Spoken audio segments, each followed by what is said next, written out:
were not cool with it. Yeah. And the school was like, no clowns because it's scary. Well, there were a lot of colleges that actually had safe places for colleges Halloween. Where adults go to school. Yeah, and there was like a code of conduct, and then they had a list of costume themes that should be avoided.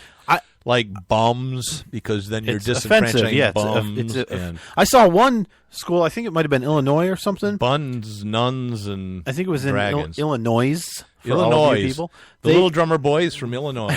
They had a seminar called "Is Your Costume Racist?" And you could go there if you weren't sure. About 30 people showed up. Oh, geez. And bring your costume or whatever, and they would look at it and talk about it and figure out if it was racist. Right. So they had a list of.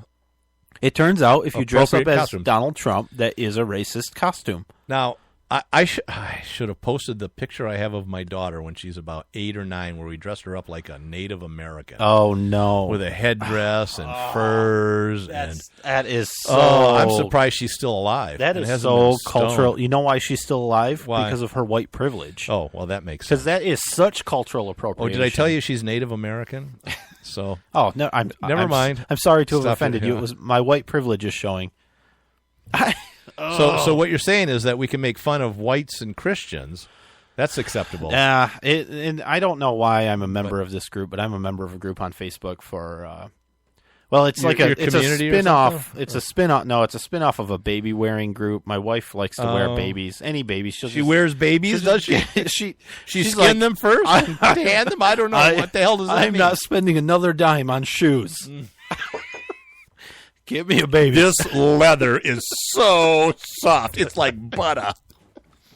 Is that what you're saying? Yeah, that's what I'm saying. Wow. But anyway, it's insane. And I knew because I read in the news and I meet some stupid people, but I see colleges and things. Yeah. And I think, like, how insane are these people that they have a seminar that says, "Is my costume racist?" Uh-huh. This is a group of thousands of people.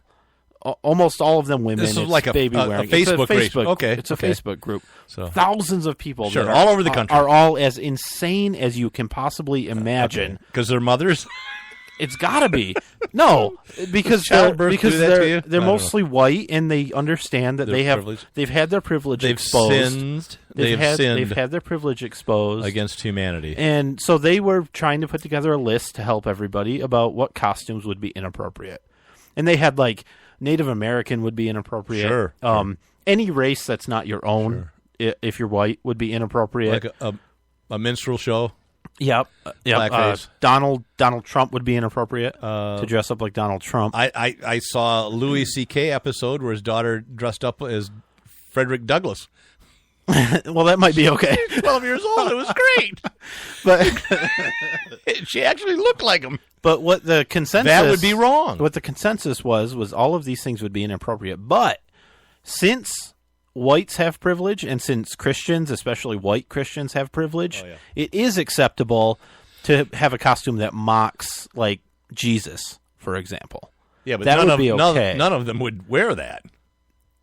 No, of course not. But it would be okay. Okay. It would be acceptable because like a black Jesus, a Jesus in blackface. Because Christians have. What if he did that? That would be a good one. That would be confusing. Yeah. I don't think it would be acceptable. I think everybody would just sort of be scratching their head there, going, "I don't know what to say about that one." I'm telling you. I think Black Jesus is perfect. Next year, I'm going as fat Black Jesus. Oh, good. Ugh, good. I'm going to have blood dripping out of my hands and my feet and everything. Let's move on. Your feet? Well, let's move on. Feet. I know, but it's going to be hard to pull off unless you're wearing baby shoes. No, I'm going to be barefoot. I mean, like our Lord and Savior did. So, anyways, this costume crap is just BS. I mean, come on. I didn't see any offensive costumes while I was out. I was worried. Oh, Tom Mabe. He's a comedian. Yep. He does all kinds of stunts and stuff. He did a brilliant stunt where he had a kid's mannequin. Oh. And it was dressed... Spider-Man. Spider-Man. So he had a mask over his face and everything, and he set it up on their porch and then rang the bell, and he stood back, and they came out there, and, "Oh, aren't you cute? You're so cute." He's and deaf. Like, he's deaf. Now, what do you say? You say trick or treat? And he go, oh, he's deaf. He can't speak. Oh, I'm so sorry. And they put candy in there, and he just picks his dummy up, throws it over his shoulder, and walks to the next house.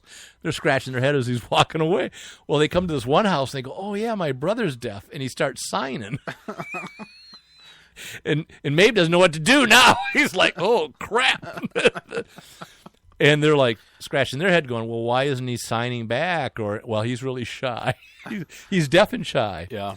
But it's brilliant. Hilarious. And, of course, he offended all the hearing impaired people. Although there were a lot of comments that said, I'm deaf, and I thought it was fantastic. Never mind. So, anyways. Hey, go Cubs, right? Yeah. Hey, that's awesome. I stayed up until almost midnight last night watching that stupid game. Then, there's a rain delay. And then you went to sleep. And hey, there it is. That's beautiful. Our studio audience was apparently out on smoke break. Took them a while to get to that. But Steve hadn't herded them in yet. Yeah. Come on, Steve. Yeah, you're better than that. Guess what? I don't care a whole lot about. Oh, I love baseball. I like baseball. I don't watch it. But here's the deal. But watching the 7th game of a World Series? Yeah, I didn't do it. When you have two teams didn't do it that haven't won in decades. Didn't do it. Won in 108 years. Didn't Good Lord. It. Yeah, no, that's cool. And think of this, Nate. The Cubs won within your and my lifetime. We got to experience that. How many people are dead? I mean, Mark Twain was alive the last time they won a World Series. Yeah, that's true. Think of that. Yeah. You mean Mark Twain from across the street? No, I'm talking Samuel Clemens, his brother. Oh, okay. Mark Twain was alive. He was 70 or so, but that's pretty cool. I don't care. Did he like baseball? I think he did. Yeah, I think he did. Yeah, I never said it's not cool. Like I'm just baseball? not a Cubs fan. Well, I didn't become a Cubs fan. Would I rather see the Tigers there? Of course I would. Yeah. And it was win-win for either because Cleveland had a dry spell. Mm-hmm. They were 60-some years. But the Cubs, good Lord, there was all kinds of, oh, they're cursed and, oh, they're never going to win and, right. and all this stuff. Here's the thing. Yeah. I think winning the World Series may be one of the most damaging things for their franchise.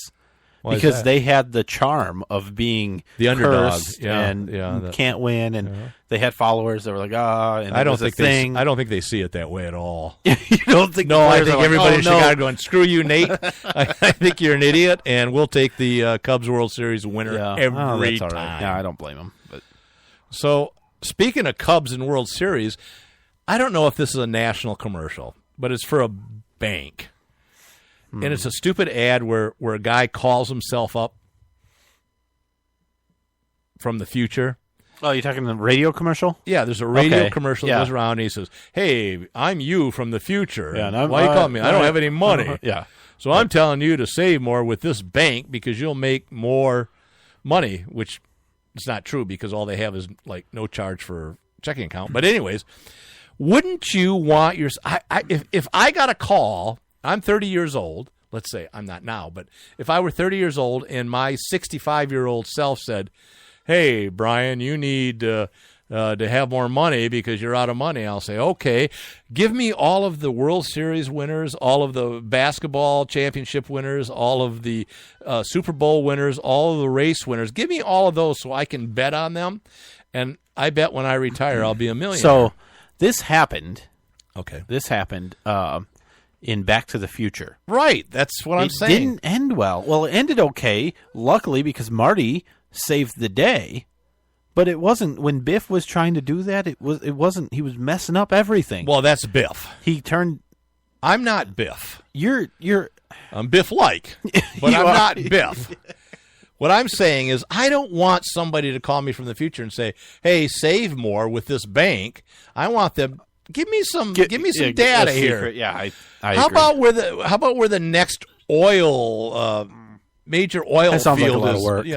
I do it. And it's also the topic of a Stephen King book where he was able to go back in the future, but he can only go back to a certain point. And he gets a guy to go back to stop the assassination of Kennedy. That's the premise of the book. I can't think of the name of the book, but So he gives him a bunch of money in silver coins and dollars. And he says, here are the lists of all of the winners of all of the sporting events. That will... See, that's what it was. The guy could only go back to like 1958 or so. Yeah, it's called 11/22/63. Yeah. So he has to go back a few years before Kennedy, but he has to survive. And so he gives him these tips. Well, the problem is, like you said with Biff, is like he gets his fingers broken by the bookies and he gets beat a lot and he screws up, but he's got to try to make, $20,000 or $30,000 a year to live on. I want all of the winners. Lottery numbers would be good. How about the $1 million? That's all you. Geez, I'm thinking of sporting goods. Just give me the $190 million Powerball winner number. Yeah. Especially the one that nobody won. Right. So I'd have it all by myself. Mm-hmm. So I'm telling myself right now, if you call me, give me that number, for God's sake. Well, the other thing I think we should do, which happened on The Big Bang Theory, is make a pact that if ever in the future we can travel in time, we come back to right here, right now. Right. Okay. Crap. No. See, didn't happen. It didn't work on the show either. No. All right, let's take a break. What I really want to do before the break, though, Brian. Yes. Is I want you to ask a trivia question. What I really that makes me feel good. Really hope that you will do for us after is give us a this day in history. Oh, that would just be so great. That's a warm fuzzy for me. @oddshow.com, facebook.com/@oddshow. Wait a minute, I got to give the question. Oh yeah. Nice try. What senator gave the longest filibuster on record? It was 24 hours, 18 minutes long. You should know this because when Rand Paul was doing it, it was all over the news. Right. So, all right. We'll be right back. Lock it in. And rip the knob off. Red State Talk Radio.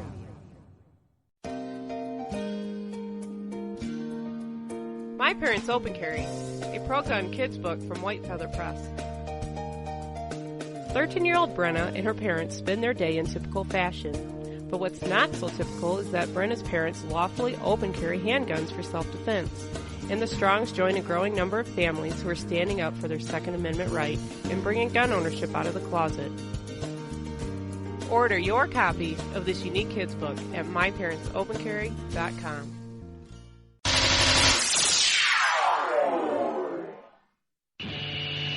It's a bumpy ride through the political jungle with Nate and Brian.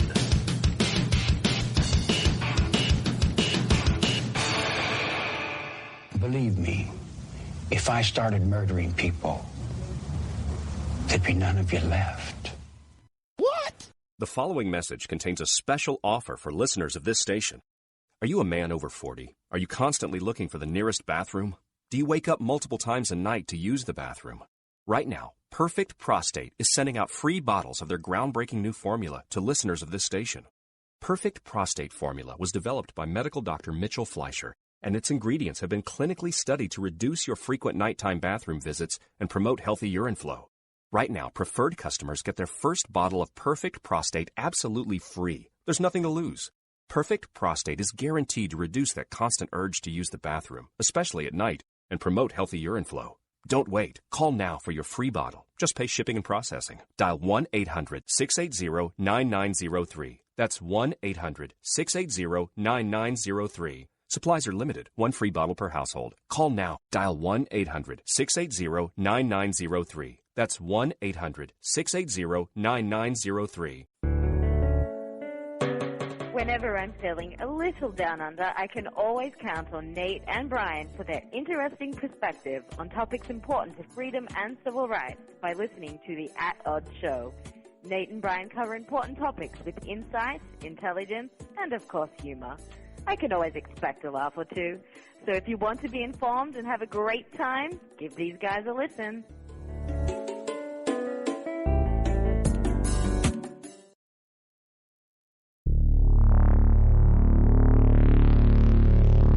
At Odds.